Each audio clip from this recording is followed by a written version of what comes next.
자, 우리가 지금 거의 매주일마다 생각하고 있는 요한계시록은요, 특별히 17장부터 마지막 장까지는 결론 부분이라고 할 수 있습니다. 결론 부분이다 보니까 그 내용을 좀 더 축소시켜서 말씀을 드리면, 바벨론과 그 바벨론의 어떤 배경이라고 할 수 있고 뒷배라고 할 수 있는 그 짐승의 멸망에 대해서 이야기를 해주고 있답니다. 근데 그게 끝이 아닙니다. 우리가 그토록 기다리고 사모하는 새하늘과 새 땅, 그리고 어린 양의 신부인 새 예루살렘이 그곳에 나오고 있는 것을 봅니다. 우리가 지난번에 17장 1절부터 6절까지의 말씀을 우리가 2주 전에 본 적이 있습니다. 그 내용을 다시 한번 이렇게 쭉 정리한 것을 제가 보여드리면, 1절부터 여러분 6절까지의 말씀이었죠. 거기 보면 음녀 바벨론이 나옵니다. 그 음녀 바벨론이 누구인가라고 할 때 사도 요한 시대 때에는 아마 로마 제국이라고 할 수 있습니다. 이미 로마 제국은 여러분 무너졌습니다. 없어졌습니다. 그러면 지금은 뭘까요? 지금은 좀 더 넓은 카테고리 속에서 세상이라고 보시면 좋을 것 같습니다. 이 음녀 바벨론, 세상의 특징이 뭐죠? 끊임없이 우리로 하여금 영적인 간음에 빠지게 한다는 거예요. 하나님 말고 다른 것을 섬기게 하는 거예요. 하나님을 배도하게끔 하는 거예요. 성경은 그것을 영적인 간음이라고 하죠. 근데 여러분 계시록 17장에서 그 음녀 바벨론이 무너질 것이다 라고 말해주고 있답니다. 근데 이 음녀의 백이 있어요. 음녀 바벨론이 이렇게 막강한 힘을 발휘할 수 있는 세상은 여러분 정말 막강한 힘이 있잖아요. 그 뒷배가 누구냐 할 때 여러분 짐승이라고 이야기합니다. 여러분 3절 말씀 보시면 거기 뭐라고 이야기하죠? 여자가 붉은빛 짐승을 탔다 그렇게 이야기하고 있답니다. 음녀 바벨론 여자가요 짐승 위에 올라탔어요. 짐승의 막강한 권력과 힘을 가지고 바벨론이 이렇게 하나님을 배도하게 하고 영적인 간음에 빠지게 하고 있다는 것이죠. 근데 오늘 본문에 보시면 그 짐승 역시도 멸망하게 되어질 것이다 라는 말씀이 나오고 있답니다. 제가 오늘 이 부분에 대해서 여러분들과 함께 생각하고 싶습니다. 자, 짐승의 운명이 어떻게 나타나느냐? 7절과 여러분 8절 말씀 보시게 되어지면, 특별히 8절의 말씀을 보십시다. 이 짐승에 대해서 이렇게 이야기해요. 짐승은 전에 있었다가 지금은 없으나 장차 무저갱으로부터 올라와 다시 멸망으로 들어갈 자다라고 이야기해요. 이 말씀은 여러분 요한계시록 20장 1절부터 3절까지의 말씀, 소위 말하는 이 천년 왕국의 말씀과 좀 연관이 있답니다. 그 자세한 것은 이제 제가 그때 가서 이야기를 해드릴 터인데, 거기 보시게 되어지면 용 있잖아요. 사탄이 무저갱에서 1000년 동안 갇히게 되어진다는 말씀이 나옵니다. 용, 붉은 용. 사탄이 왜 무저갱에 1000년 동안 갇히게 되어졌느냐 할 때에 그 이유는 예수님의 십자가와 부활 때문입니다. 성경은 여러분 예수님의 십자가와 부활이 무엇이라고 이야기하죠? 창세기 3장부터 이야기하는 내용이 뭡니까? 예수님이 십자가에 죽으시고 부활하심으로 말미암아 사탄의 머리가 박살나고 예수님이 승리하셨다. 하나님이 승리하셨다 라고 말해주고 있어요. 바로 예수님의 십자가와 부활로 인하여서 용, 사탄이요 그 무저갱 속에 1000년 동안 갇히게 되어졌다는 얘기예요. 근데 그 용의 하수인 사탄의 하수인이 짐승이잖아요. 같은 길을 걸어가요. 같은 운명이에요. 그래서 그 짐승 역시도 사탄과 동일하게 갇혀질 수밖에 없었다라고 이야기해요. 그래서 이렇게 이야기하는 거예요.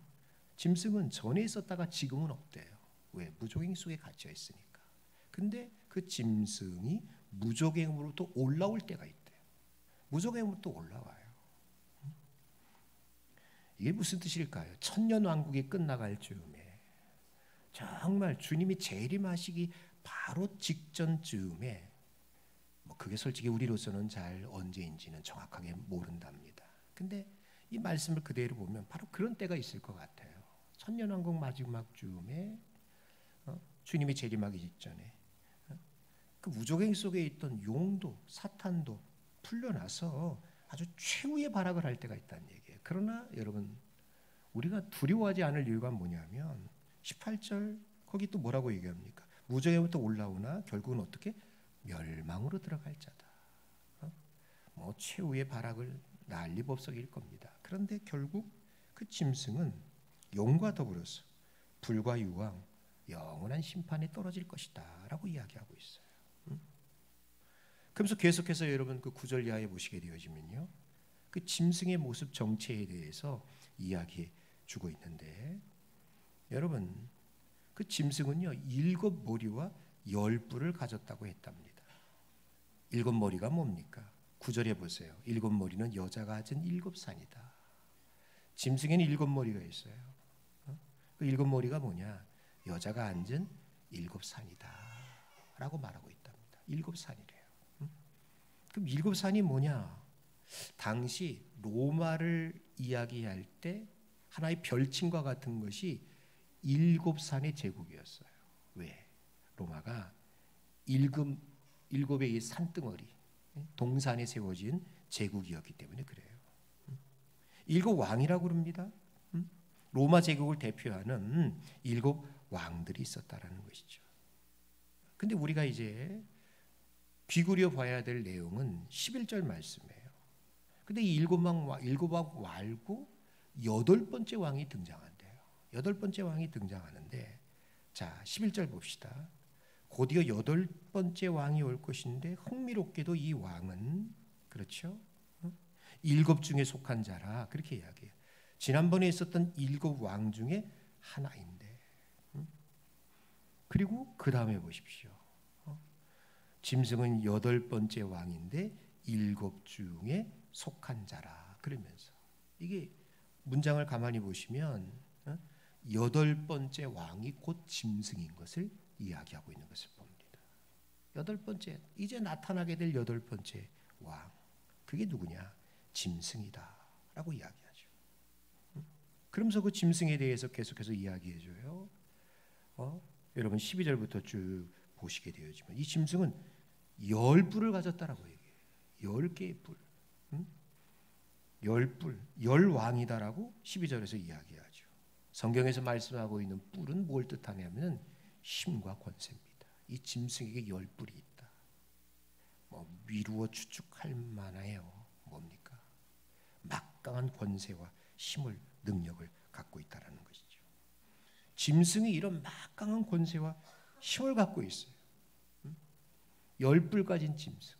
그럴 때 이 10뿔이 10왕이라고 했는데 이 10왕이 누굴까?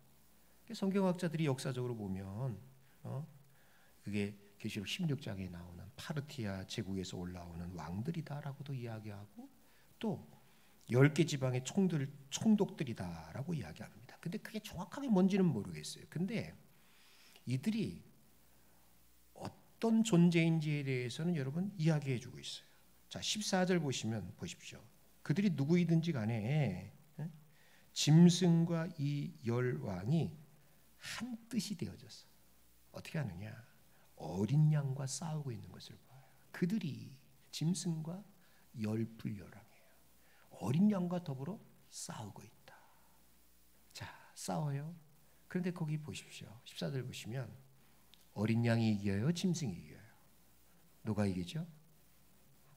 어린 양이 이깁니다. 만주의 주시요 만왕의 왕이심으로 그들을 이기실 터이요 라고 그렇게 말씀하고 있는 것을 봅니다. 어린 양만 이기는 게 아니라 그 뒤에 보시면 이렇게 나와요. 그와 함께 있는 자들, 부르심을 받고 택하심을 받은 진실한 자들도 짐승을 이길 것이다 라고 말씀하고 있는 것을 봅니다. 결국엔 여러분 어린 양에 속한 우리들이겠죠. 신실한 그리스도인들이 짐승을 이기는 것을 이야기하고 있습니다. 짐승이 10뿔과 합세하여서 막 어린 양을 공격하고 막 믿는 사람들을 해야지만 결국엔 승리는 어린 양께 있다라고 이야기해요.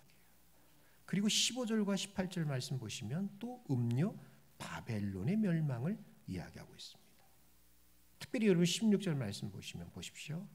열불과 짐승은 음료를 미워하며 망하게 하고 벌거벗게 하고 그의 살을 먹고 불로 아주 사르리라. 여러분 이 대목을 좀 아주 주의 깊게 좀 보실 필요가 있어요. 이게 참 이상한 거예요. 자 보세요. 열불과 짐승이 그래요? 누구를 미워하고 망하게 해요? 음료. 이게 이해가 안 돼요. 이게 이해가 안 돼요. 왜냐하면 짐승과 음료 바벨론은 원래 짝짝꿍된 사이예요. 그런 사이잖아요. 오늘의 바벨론, 이 세상이 이렇게 막강한 힘을 가질 수 있었던 이유가 어디냐? 짐승으로부터 막강한 힘과 권세를 받았잖아요. 그렇지 않습니까? 우리가 쭉 보았지만 음료는 짐승 위에 타고 있었습니다. 음료와 짐승이 함께하는 운명 공동체라는 것을 이야기합니다. 열불 가진 짐승, 막강한 권세와 능력을 가진 그 짐승이 음료에게 엄청난 권세를 부여했어요. 그래서 그 음료인 바벨론이 믿는 사람들 박해하고 세상을 온갖 혼란과 무질서 속에 빠뜨리게 한 게 아니에요. 근데 여기 16절 말씀 보니까 그랬던 짐승이 이 바벨론 세상의 뒷배 역할을 했던 뒷배경이죠. 백입니다. 그랬던 그 짐승이 음료를 미워하여 망하게 했다. 그리고 벌거벗게 하고 심지어는 불로 아주 살라버렸다. 그렇게 이야기해요. 이게 참 이해가 안 가는 대목이라는 얘기예요. 이게 짐승, 열왕, 음료 이게 한 통속이에요. 하나예요. 뗄래야 뗄 수 없는 어떤 불가분의 운명 공동체였습니다. 그런데 어떻게 짐승이 음료를 미워하고 불태워 멸망시킬 수 있단 말인가? 이거죠. 자, 이 부분에 대해서 이제 우리가 무엇이라고 이야기하냐면 이게 세상이 가지고 있는 속성 중에 하나입니다. 뭡니까? 악의 자기 파괴적 성격이에요. 항상 여러분 악이라는 것은 그런 것 같아요. 우리가 이 성경을 굳이 이렇게 보지 않더라도 세상의 악한 세력들을 보면 대부분이 그렇지 않아요. 처음엔 어때요? 자기들끼리 아주 얼마나 짝짝꿍이 잘 맞고 얼마나 그렇게 친밀한지 마치 피를 나는 형제처럼 그냥 그 악의 세력들이 딱 결합을 한답니다. 근데 차츰차츰 시간이 지나면 어떻게 되죠? 서로 미워하고 증오하면서 서로가 못 잡아먹어서 안달인 것을 봐요. 그래서 결국은 악은 악끼리 싸우다가 멸망하고 만다는 거예요. 이게 뭐냐? 악이 가지고 있는 자기 파괴적 성격이다 라고 이야기하는 거예요. 그러면 어떻게 이렇게 짐승과 음료 바벨론이 그렇게 좋다가 이렇게 왼수가 되어져 가지고 짐승이 세상 바벨론을 멸망하게 하는가? 그 이유를 아주 정확하게 말해주고 있는 구절이 여러분 17절이에요. 이게 중요해요. 제가 오늘 이 부분을 가지고서 여러분들에게 가장 핵심적으로 전하고 싶은 말씀이 여기에 있어요. 17절이에요. 자, 17절 말씀만 한번 읽어보실래요? 자, 읽습니다. 시작. 이는 하나님이 자기 뜻대로 할 마음을 그들에게 주사 한 뜻을 이루게 하시고 그들의 나라를 그 짐승에게 주게 하시되 하나님의 말씀이 응하기까지 하심이라. 아멘. 17절 보면 이는 왜냐하면 왜 짐승이 음료를 멸망시켰는지 아느냐? 왜냐하면 왜 짐승이 바벨론 음료를 멸망시켰느냐? 왜냐하면 그 이유는 이런 이유가 있다라고 이야기해요. 뭡니까? 하나님이 자기 뜻대로 할 마음을 그들에게 주었어요. 하나님의 뜻을 그들 마음속에 주어서 그들의 나라를 짐승에게 주게 하실 때 하나님의 말씀이 응하기까지 하십니다. 그렇게 이야기하고 있습니다. 하나님이 행하실 일을 짐승에게, 바벨론에게 주어서요, 그들로 하여금 행하게 하셨다. 이게 무슨 뜻이에요? 오늘 짐승이 이 바벨론 음료를 망하게 하는 것이, 대답하세요, 누구의 뜻이다? 하나님의 뜻이다. 그 이야기를 하고 있는 거예요. 하나님이 그렇게 하셨다는 얘기예요. 악의 세력들이 지들끼리 싸우다가 스스로 무너지게 되어지는 것, 이게 그냥 되는 게 아니라는 얘기예요. 하나님이 다 그렇게 하시고 있다. 하나님의 말씀을 이루는 것이다 라고 이야기하고 있어요. 오늘 핵심이 뭡니까? 여러분 꼭 기억하십시다. 악의 세력도 하나님의 주권 속에 있음을 믿으시기 바랍니다. 오늘 그 얘기를 하고 있어요.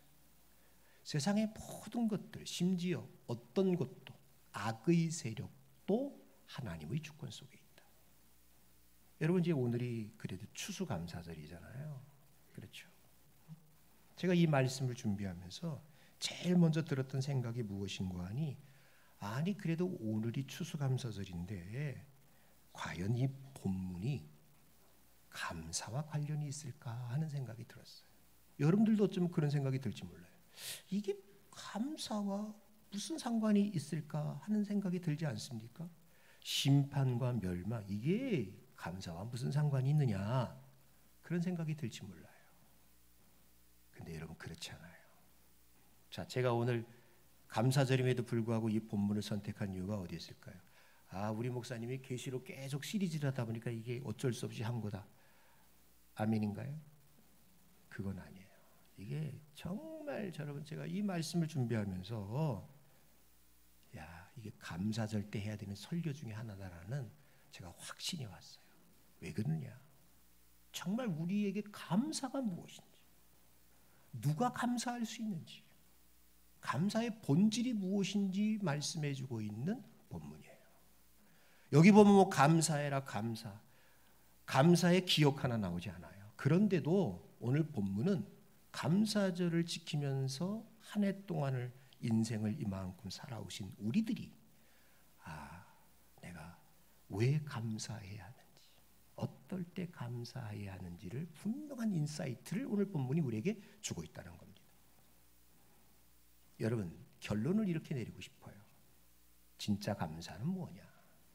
여러분, 오늘 본문의 말씀을 기억하십시오. 하나님의 주권을 믿는다면 감사할 수 있기를 주님의 이름으로 축원합니다. 자, 우리가 볼 때 바벨론 같은 세상, 용과 짐승이 막 환난과 핍박, 이 바벨론 같은 세상 보세요. 얼마나 불합리하고 불공정합니까? 혼란 속에 빠져 있습니까? 우리가 살고 있는 이 세상이 살면 살수록 살만하다라고 느끼는 사람은 하나도 없을 거예요. 더 어렵다, 더 힘들다, 그런 걸 우리가 느끼잖아요. 그런데 여러분 잘 보세요. 오늘 본문을 보세요. 막강한 열불을 가진 짐승과 그 위에 올라탄 바벨론이지만 때가 되니까 무너지는 거예요. 때가 되니까 그 바벨론도, 그 짐승도 다 무너지더라. 우리가 여러분 뭘 깨달아야 될까요? 어떤 상황 속에서도 하나님의 주권이 역사하고 있음을 믿으시기 바랍니다. 그 주권을 정말 믿으신다면 하나님이 지금 움직이고 있어. 나는 잘 모르지만 분명히 하나님이 역사하고 있어. 이것을 믿는다면 어떻게 할 수 있다? 감사할 수 있다. 이거 아닐까요? 여러분, 중국 내지에서 선교했던 아주 그 유명한 선교사님입니다. 허드슨 테일러라는 선교사님이 있습니다. 이분이 여러분 한참 선교 활동을 하던 중에 자금이 끊겨진, 선교원금이 더 이상 오지 않는다는 소식을 받아들었어요. 옆에 있던 동역자들이 두려움에 떨었어요. 어떻게 해요, 목사님? 선교원금이 더 오지 않는데요. 그럴 때 이분이 미소를 지으면서 이렇게 말했어요. 걱정하지 마세요. 우리 주머니는 비었어도 하나님의 창고는 오늘도 가득 차 있습니다. 그래서 그분은 선교원금이 끊어진다는 거 알면서도 자기 주머니에 있는 돈을 하나님 앞에 헌금했어요. 근데 며칠 있다가 영국에서 예기치 않게 후원금이 도착했어요. 그러면서 그분이 일기장에 썼던 내용이 바로 이런 내용이었습니다. 이 내용이었어요. 하나님이 통치하신다는 사실 하나만으로도 내게는 충분한 감사의 이유가 된다. 하나님이 세상을 통치하고 있음을 믿으신다면, 하나님이 내 인생을 지금도 주관하고 계신다는 것을 믿으신다면 감사하는 성도들이 되기를 주님의 이름으로 간절히 축원합니다. 요즘 얼마나 이 단풍이 아름답습니까? 멀리 가지 않아도 돼요. 신동 아파트 그 벚꽃길만 걸어도요, 참 단풍이 아름답다. 가는 곳마다 울긋불긋 아름다운 단풍이 세상을 수놓고 있습니다. 근데 그 길을 걸으면서 제가 생각을 해봤어요. 이 단풍보다 더 아름다운 것이 있다면 우리네 인생이 아닐까? 우리네 인생이 아닐까? 아무렴 여러분, 저와 여러분들의 인생이 단풍보다 덜 울긋불긋할 것 같지는 않아요. 더하면 더했지. 여러분, 단풍이 어떻게 이렇게 울긋불긋한지 잘 아시죠? 일교차가 있어야 돼요. 그냥 새벽녘에는 그냥 영하에 가까울 정도로 기온이 뚝 떨어졌다가 낮에는 햇볕이 반짝반짝 이 나뭇잎에 막 이렇게 쪼이게 되어질 때 이게 그냥 차가웠다 뜨거웠다 이러면서 빨갛게 노랗게 이렇게 아름답게 물드는 거예요. 여러분 보세요. 우리의 인생에 일교차가 없었어요? 아니에요. 더 많았을 것 같아요. 하나님이 우리를요, 일교차가 뭡니까? 그냥 뜨거운 냉탕에 집어넣었다가, 어떨 때는 그냥 뜨거운 냉탕이 아니구나, 차가운 냉탕에 집어넣었다가, 뜨거운 그 온탕에 집어넣어, 이걸 그냥 수없이 번갈아, 냉탕 온탕 그냥 번갈아 가면서 그런 적이 한두 번이 아니에요. 그러면서 우리 인생이 어떻게 해요? 울긋불긋 아름답게 만들어져 가는 것 같아요. 그러면서 여러분 보세요. 죄송합니다. 내가 사람 되는 것 같지 않아요? 내가 겸손해지는 것 같아요. 교만했던 내 목이 꺾여져요. 툭 하면 자기 자랑하고 잘난 척하던 그 성품들이 다 깎아져 내리는 것 같아요. 여러분, 제가 심장 수술하기 전에는요, 여기 있는 영경 요 승악산 그 둘레길 있잖아요. 제가 그것도 제대로 못했어요. 우리 아내랑 돌면 우리 아내는 저를 버리고 저만큼 먼저 갔어요. 그럼 난 뒤에 졸졸졸 쫓아가서 내 숨 차서 가슴에 통증이 와서 제가 그거를 쫓아가지 못했어요. 요즘은 전혀 안 그렇습니다. 요즘은 내가 먼저 갑니다. 제가 이렇게 테니스를 쳐도요, 잘 치지도 못하지만 치면은 이게 막 숨이 차고 그냥 가슴에 통증이 와가지고요, 제대로 치지도 못했어요. 근데 요즘은 그렇지 않아요. 내가 굉장히 아파보고 심각한 수술을 받아보니까 제가 깨닫는 게 있어요. 아픈 사람들의 고충. 내가 실패해보고 내가 아파보니까 아프고 실패한 사람들, 냉탕 온탕을 번갈아 가면서 내 뻣뻣한 목이 꺾어져요. 겸손을 배워요. 왜 요즘도 그 사람이 계속 교만하냐고요? 아직 냉탕 온탕을 덜 갔다 와서 그래요. 하나님이 그렇게 우리를 만들어 가시는 것 같아요. 이 모든 것이, 내 인생의 모든 것이 하나님의 주권 속에 있음을 믿으시기 바랍니다. 만들어 가시는 거예요. 그것을 믿으신다면, 그것을 확신하신다면 여러분 감사하며 살 수 있기를 주님의 이름으로 간절히 축원합니다. 내 인생이 지금 어떤 일이 일어날지 몰라요. 올해가 다 마감되기 전에 정말 여러분 어쩌면 감사할 수 있는 일들이 여러분들이 생각할 때 없을지도 모르겠어요. 그러나 꼭 기억하십시오. 열불과 짐승과 바벨론이 하나님의 주권 속에서 꼼짝없이 모든 것이 하나님의 뜻대로 이루어졌던 것처럼 여러분 하나님이요 우리의 인생을 붙들고 있음을 믿으시기 바랍니다. 그것을 믿으신다면 감사하십시오.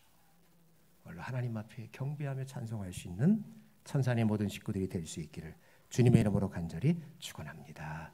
함께 찬양합시다. 여러분 내가 누려왔던 모든 것들 함께 찬양합니다.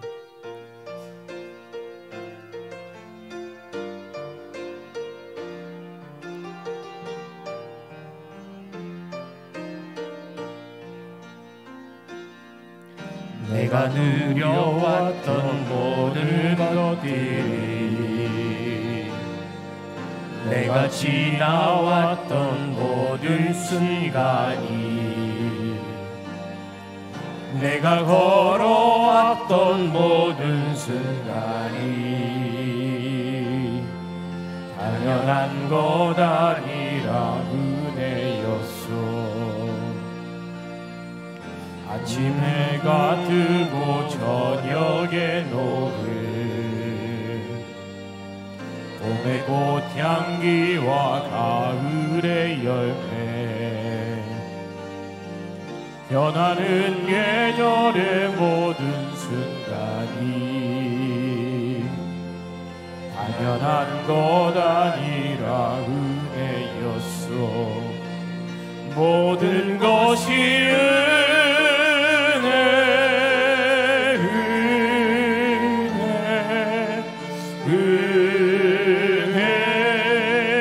한없는 은혜. 내 삶에 당연한 것 하나도 없었던 것을, 모든 것이 은혜였소.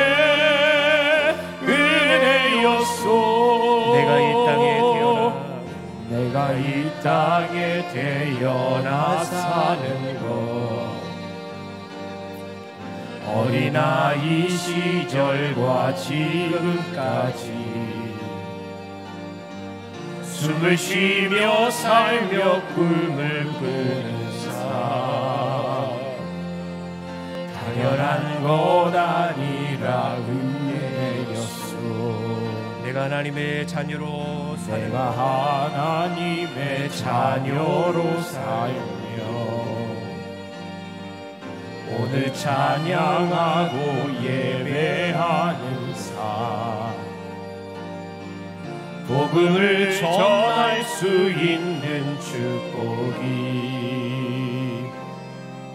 당연한 것 아니라 은혜였소. 모든 것이 은혜, 모든 것이 은혜,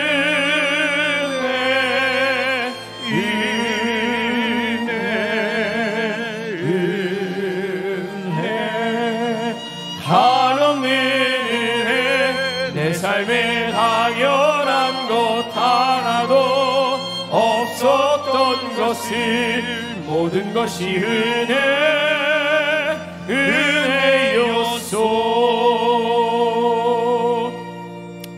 아멘. 오늘 새로 오신 분들이 있어서 소개합니다.